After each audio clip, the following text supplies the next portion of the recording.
ក្រុមការងារអាជ្ញាធរជាតិអប្សរាសម្រុកជួសជុលស្ពានហាខាងកើតប្រាសាទបេងមេលាលោកកឹមសុថិនអគ្គនាយករងអាជ្ញាធរជាតិអប្សរាបានឲ្យដឹងនៅថ្ងៃទី2ខែមិថុនាឆ្នាំ2025ថាក្រុមការងាររបស់អាជ្ញាធរជាតិអប្សរាសម្រុកជួសជុលស្ពានហាខាងកើតនៃប្រាសាទបេងមេលាយ៉ាងមមាញឹកជៀសវាងការភ្លៀងខ្លាំងនាំឲ្យរំខានដល់ការជួសជុលលោកអគ្គនាយករងអាជ្ញាធរជាតិអប្សរាបានបន្តថាភ្លៀងធ្លាក់ញឹកញាប់ក្រុមការងារយើងប្រឹងបន្តិចទៀតដល់ផ្នែកខាងលើនឹងផុតលុយទឹកសម្រាប់ការជួសជុលហើយការជួសជុលស្ពានហាខាងកើតប្រាសាទបេងមេលាគឺចាប់ផ្ដើមតាំងពីខែកក្កដាឆ្នាំ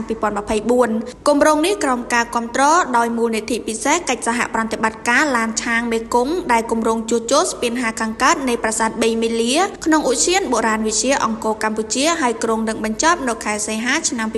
2025ប្រាសាទបេងមេលាត្រូវបានសាងសង់ឡើងលើផ្ទៃដីទំហំ14ហិកតាដែលស្ថិតនៅភូមិបេងមេលាស្រុកស្វាយលើខេត្តសៀមរាបខាងកើតជើងភ្នំគូលែនប្រាសាទបេងមេលាត្រូវបានអ្នកស្រាវជ្រាវមួយចំនួនយល់ថាត្រូវបានសាងសង់ក្នុងរាជ្យព្រះបាទសូរ្យវរ្ម័នទី2